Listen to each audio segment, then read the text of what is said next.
Welcome, MavRadio Nation. It is DK Kellum. I'm your music director, along with our ops manager, Harrison Popp. And we have a special guest for you. He's appeared in over 60 films and television programs. You know, films and shows like Smoke Signals, Walker, Texas Ranger, Windtalkers, Law and Order SVU, and the most recently he was Slipknot in Suicide Squads. We have Adam Beach on the phone. How are you doing today?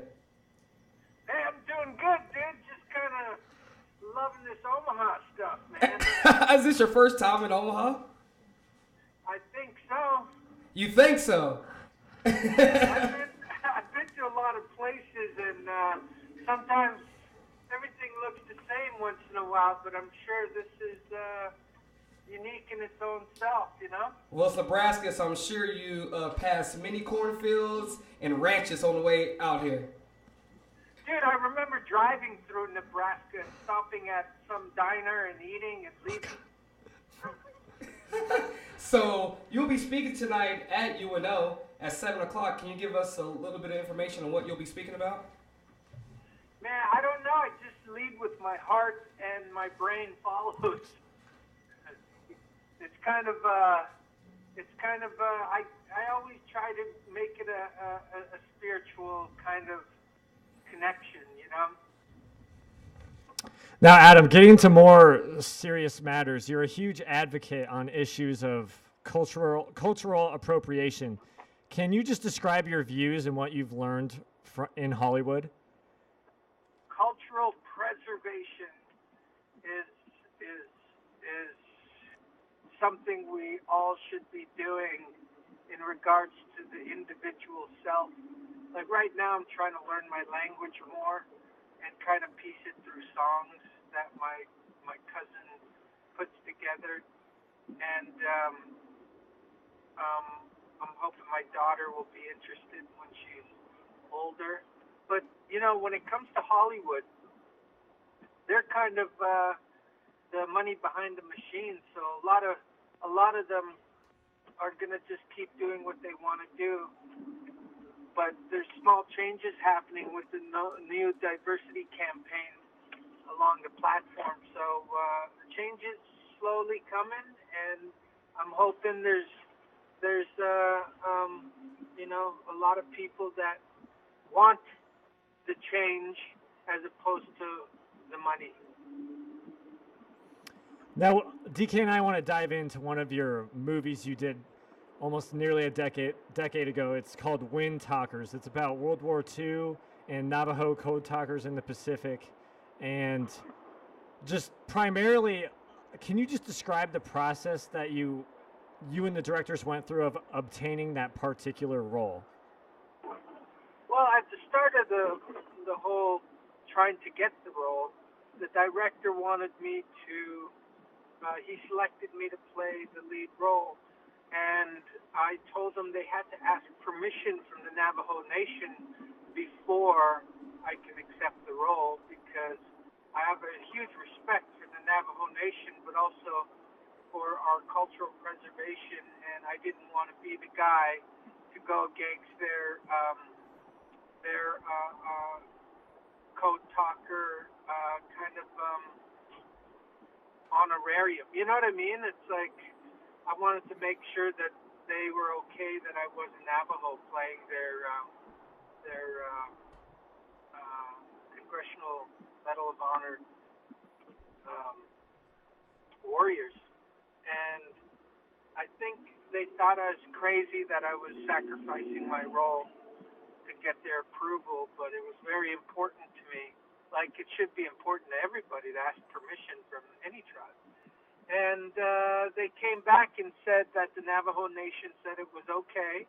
Adam could play this part, but you have to have a Navajo member to play the other character, which I found it really unique and something that was positive on both ends. So it took you about 6 months to learn the Navajo language. So talk about how big of a challenge that was. Oh my gosh, I shot the movie for 7 months and I still didn't get the language down.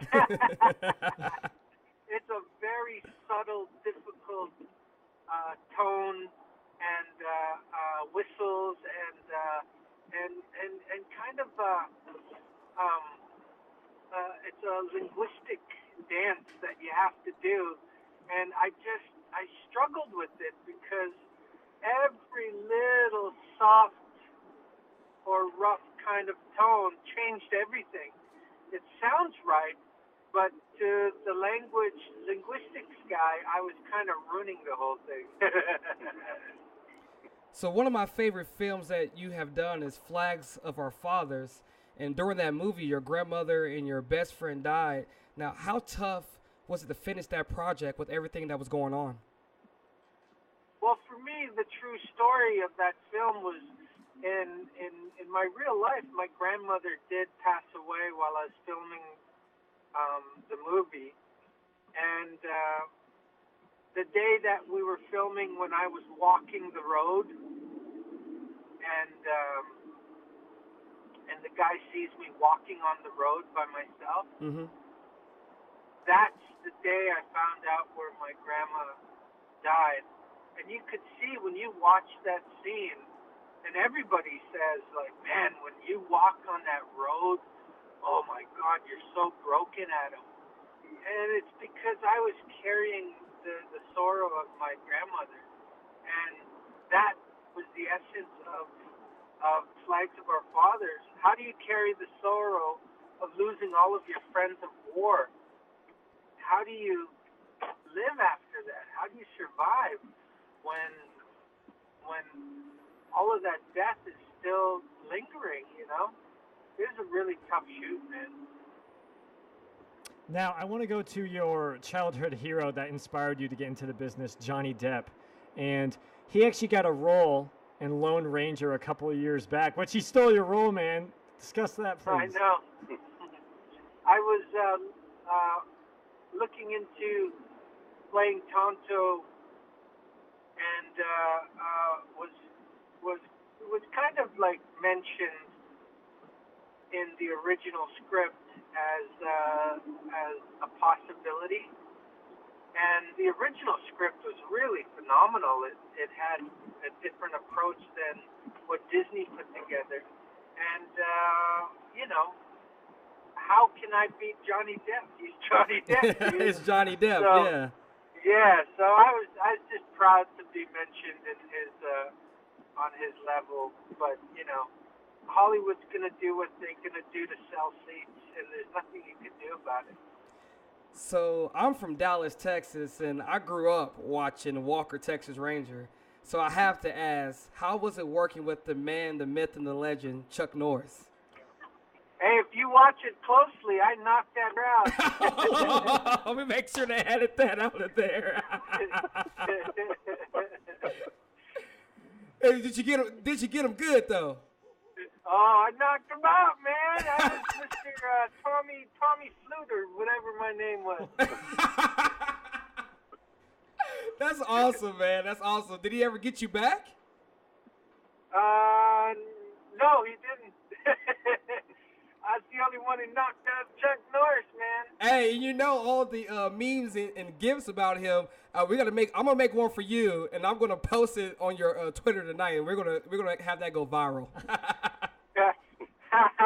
He's a cool guy, man. He's you know, when you look at him, you're like, maybe he's a little too old now to kick your butt, but when he was throwing around those stunt guys, man, he was breaking their backs, dude. Man, Chuck Norris was powerful, dude. Now, Adam, I want to get your opinion on what the Cleveland Indians did a couple months ago. They officially named that they're removing the Chief Wahoo logo on the caps. Can you just describe the victory, and should there be other measures met for the Cleveland Indians or the Washington Redskins? I had a friend of mine. Her name's Delana Studi, Wes Studi's niece. And she put on a play that dealt with Indian mascots.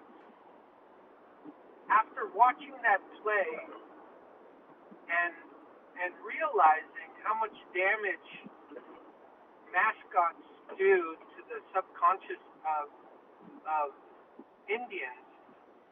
It's wrong for anybody to use us as a mascot. So the Cleveland Indians, I praise them for acknowledging us as human beings and not just a caricature, and respecting who we are. But seeing the problems that lie into us as a caricature is so wrong in many ways. If my daughter looks and sees the portrayal of Indians as this I don't even know what to call it, dude. It's like they're using us for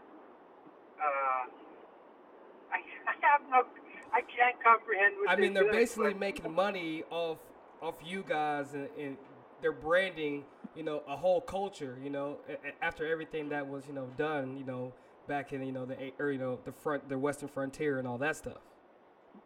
Yeah, but it's just the image of playing dress up that really offends who we are. It's like we're not real people. We're a cartoon.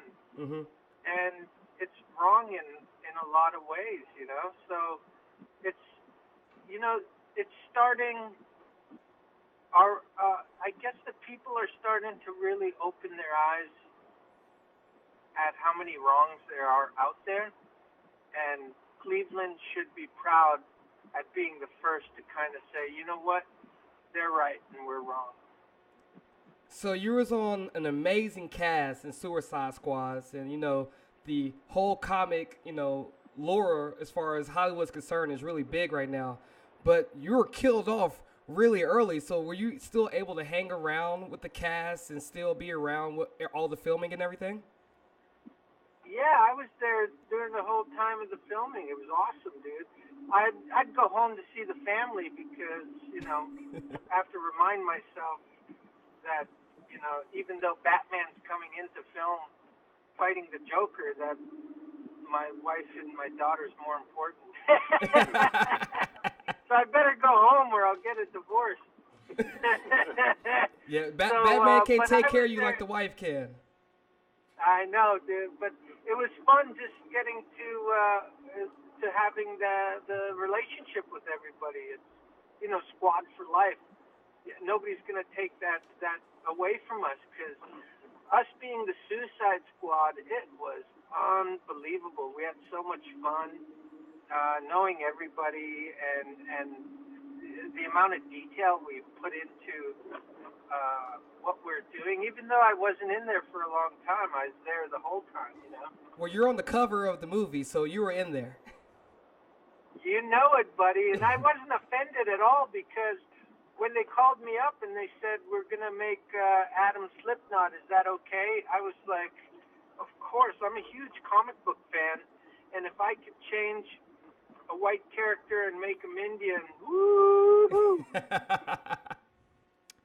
Now, Adam, I have one more serious question for you. Now, you've started a movement of calling out actors who falsely claim native heritage. I won't name names, but there was one in Wind River that you recently called out. Can you just describe your message? Wow. We ask good questions here. For me, from a political point of view, there are too many young people who are suffering on reservations on and off, and are part of the suicide epidemic across Canada and America, that anyone who is trying to make money off of who we are as people, they're sending a message to our younger generation that none of us are good enough for any role, that they're going to get a non-Indian to play us. So by them positioning themselves to take our roles that way is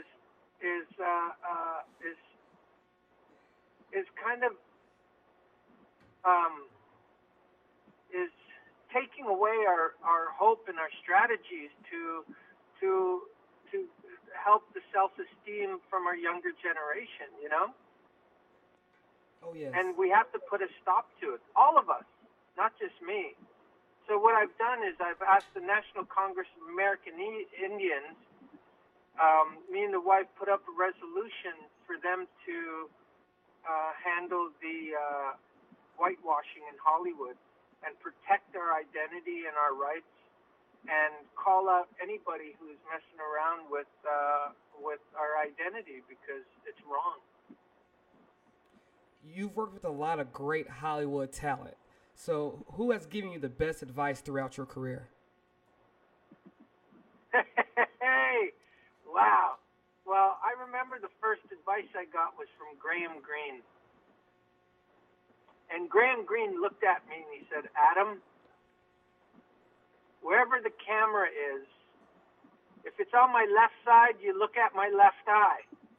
If it's on my right side, you look at my right eye. Because we need to see you looking closer to the camera. You got it? I said, yes. And that was the start of my teaching of the Graham Greene understudy. Well, you've gotten a long way with just that little piece of advice, that's for sure. Yeah, I worked with him on my first movie, and he gave me so much advice. It was incredible. And he just told me not to mess up and just kind of stay focused and be strong through it all, you know? So I have one last question for you. And this question is for, in a way, what advice could you give to, young people that are trying to get into the acting business or into that kind of career? What's some of the best advice you can give them moving forward? Everything we do starts with motivation. When you wake up, you should be motivated to want to learn about acting. Learning can be by buying a book and reading the Stanislavski method, the other methods of acting that are out there. You can go to your high school and learn in drama. You can prepare yourself after high school to go to higher educated learning to act and about filmmaking. You could submit your name to the Adam Beach Film Institute, and I'll take care of you for 4 months. And no one's going to hand it to you. I have a philosophy that people can help you along the way, but you got to walk through that door. And a lot of people, just need to be motivated, and I think it's that's where it all starts. And you'll find if you are capable of doing it, because when you enter the world of filmmaking, you're going to realize there's a lot of sacrificing that needs to be done. Because if you're living in the middle of nowhere, you have to sacrifice your family and friends and get out of Dodge and go to the place that has the facility to learn how to act. What's fortunate about being Indian and in the movies, a lot of them put out a little promo saying, we need backgrounds, we need Indians, come over here. And you can go over there and actually get a role without having that much talent or experience, because they want to look and they want to, not spend a lot of money on people like me. Well, we know you are a very busy guy. We thank you so much for just giving us a little bit of your time. We're college students, so this is a really big deal to us. Well, I just want to let them know, just say, say there's Adam Beach, and they're like, okay, I'm going to have to compete against Adam Beach. Well, you have to consider that there's probably about 5 other Native actors that are kind of in my range of work experience. So if you look at it that way, you have a really good chance to being the 6th guy or maybe the 7th guy. Because we need like 20 guys out there. We don't have enough of them. So the opportunity is greater than, say, a non-Indian because, you know, as a white actor, there's hundreds of thousands of actors they're competing against, maybe millions. I don't even know. I can't even count that high. But for us as Native people, man, there's so little of us that it's kind of a nice comfort to get involved and be a part of it. That's really, really awesome, man. And we're not all able to be Native Americans, so we don't have that luxury that you have. I'm Italian. Thank you so much for speaking with us and everything, and good luck tonight. 7 o'clock? 7 o'clock Trudell lecture in the Alumni Center. We'll maybe see you there, but good luck tonight on your speech. I know you'll do great. All right, cool, dude. Later, bro. Yeah, take care. For Harrison Popp and DK Kellum, you have been listening to this awesome interview with Adam Beach on MavRadio.fm.